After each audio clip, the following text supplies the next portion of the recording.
dia juga harus punya ilmu. Waman aradahuma fa'alaihi bil ilm. Dan siapa orang yang mau keduanya, dunia pengen, akhirat pengen, fa'alaihi bil ilm, maka juga harus dengan ilmu. Jadi oleh karenanya orang, artinya ilmu apa? Otak. Kita gunakan otak. Ilmu yang nggak mesti harus sekolah. Ya.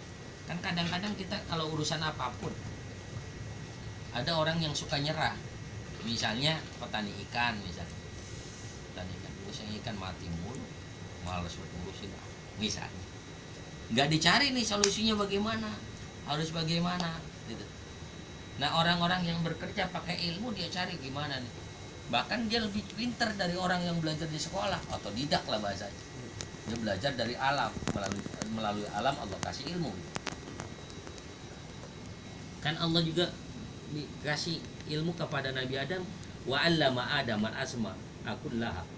Kata ilmu itu kan nggak jauh dari alam. Ilmu ya alam.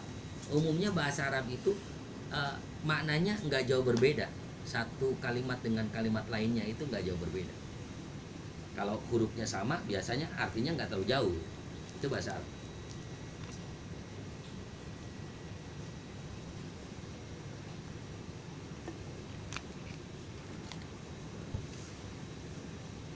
Karena itu sekarang ini tugas kita yaitu membangun rezeki, membangun jalur rezeki untuk anak kita. Kalau ukuran kita untuk jadi miliarder rasanya ribet ya. Rasanya ribet.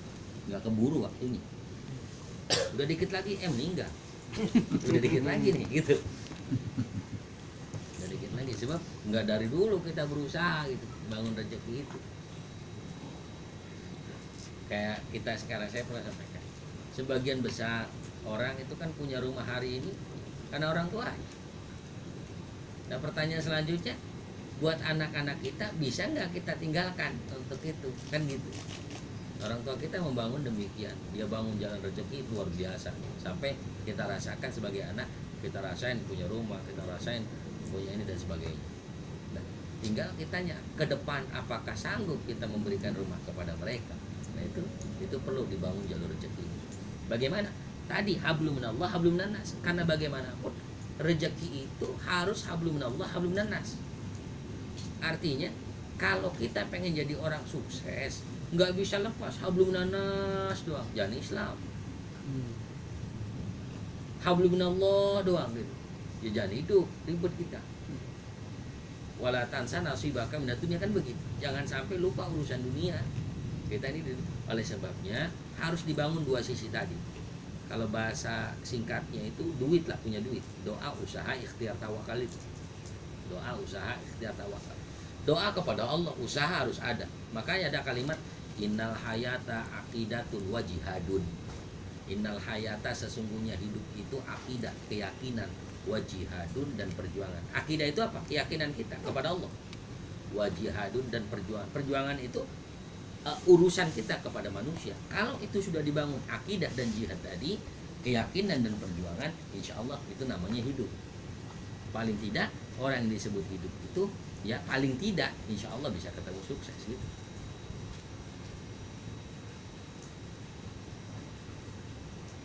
Hayatun aqidatun. Innal hayata aqidatun wa jihadun.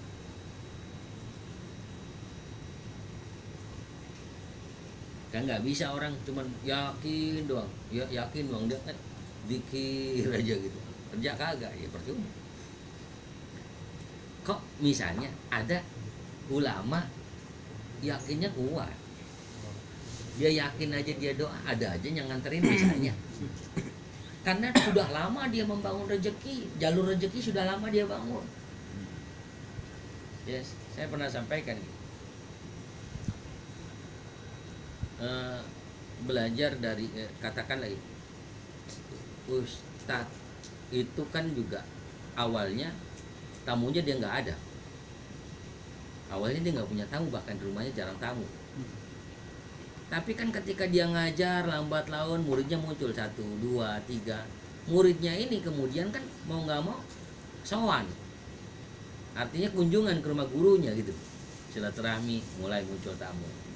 Ntar dari situ murid kita ini punya anak lagi, punya anak, anaknya akan bilang itu guru orang tua saya, dia silaturahmi lagi, udah nambah lagi tamu, terus begitu.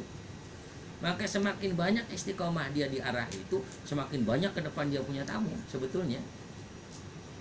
Ya, apa ya? Ya kayak sekarang saya nggak punya tamu santri gitu bahasanya. Ke depan wallahu alam, apa saya masih ada apa enggak, apa santri saya masih ada apa enggak juga kan nggak tahu juga. Artinya ketika ini santri muncul, dia dewasa nanti, pasti kan kita kalau bisa sebutan murid, pasti dia datang juga ke rumah gurunya.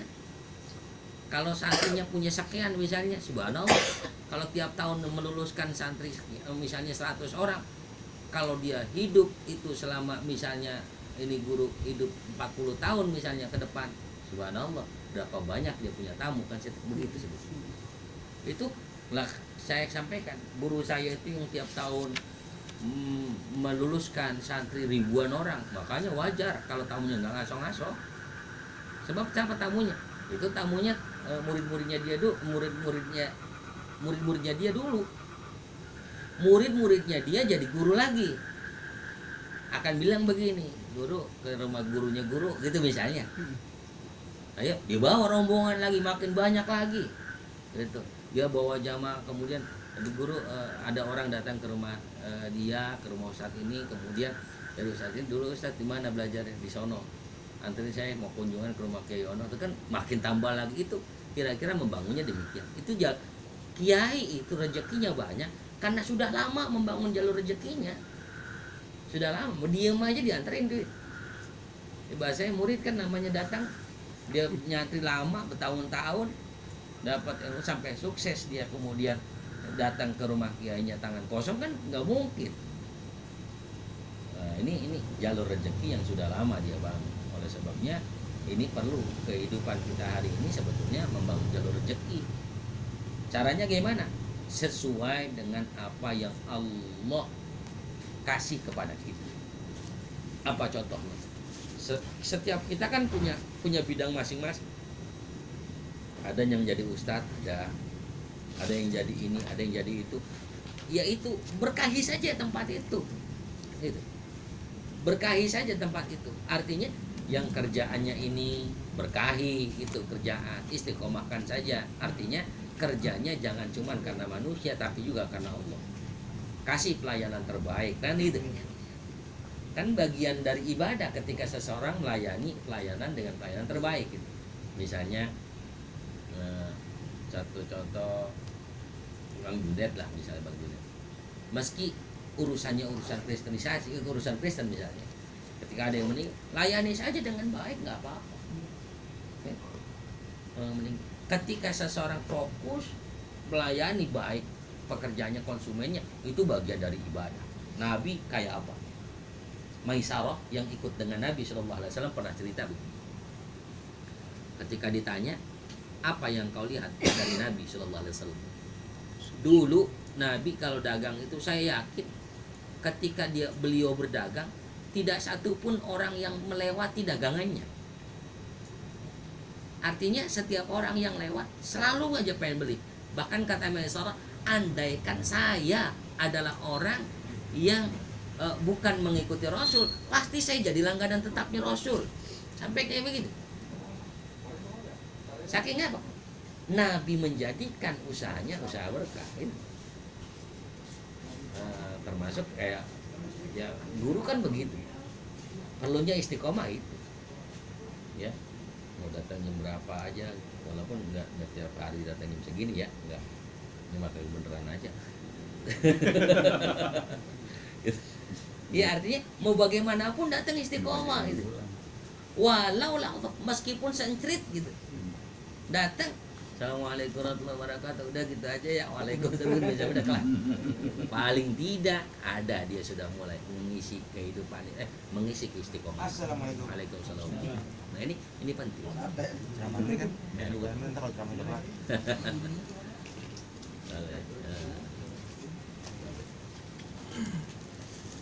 Oleh sebab itu ya siapapun lah puaskan, karena kalau bicara konsumen kan berarti orang yang interaksi dengan kita gitu. Saya, orang yang interaksi dengan saya siapa? Orang-orang yang mau ngaji. maka kita layani dengan baik orang yang mau ngaji itu.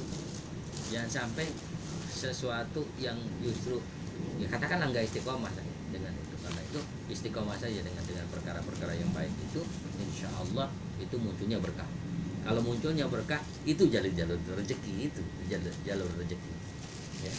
Dan Allah nanti kasihnya subhanallah nggak mesti dari arah itu. Inna safa wal marwah min sya'airillah wa man hajjal baita wa tamara fala junaha alaihi yaqulu bihima wa man tatawwa khaira fa innallaha syakirun alim. Saya pernah sampaikan Safa Marwah, Safa Marwah, Safa Marwah.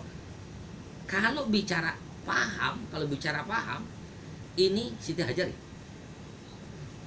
Ini kalau udah ke Sofan nyari emang nggak ada air, ke Marwah nggak ada air, ya udah beres urusan. Emang udah nggak ada, mau dipaksa gimana? Tapi dia balik lagi ke Sofan, dia balik lagi ke Marwah, dia balik lagi ke Sofan, dia balik lagi ke Marwah. 1, 2, 3, 4, 5, 6, 7. Kayak kita kira-kira kalau mengundang nggak ada masih cari nggak kita? Coba. Nggak kita. Maka dalam urusan bisnis orang katakan gini, setidaknya orang disebut bisnis itu ketika usianya udah 2 tahun. 2 tahun. Atau lihat merujuk kepada Rasulullah SAW. Rasulullah berapa tahun sih usia abul? Sepanjang hidup beliau usaha. Namun yang sifatnya duniawi itu seperti apa? Dari mulai gembala kambing sampai kemudian berdagang itu setidaknya kurang lebih 6 tahunan. Kalau udah 6 tahun itu subhanallah. Nah, ada orang usaha, saya udah lama usaha tapi begini-gini aja misalnya. Mungkin bisa jadi belum muncul keberkahan. Nah, ini penting. Sebab itu jangan pakai nyelek-nyelek, ini pengusaha semua ini. Ya, udah amat. Tinggalan ini. Marmelik. Saya kira itu perkara-perkara yang insya Allah kalau kita udah berkah tidur deh, entar rezekinya insya Allah ada yang mudah-mudahan Allah berkahi kita semua. Amin. Allah berkahi usaha kita. Amin. Allah kasih kita kehidupan yang sukses dunia. Amin. La hadiniya al-Fatihah. Alhamdulillah. Ya kana. Ya kana.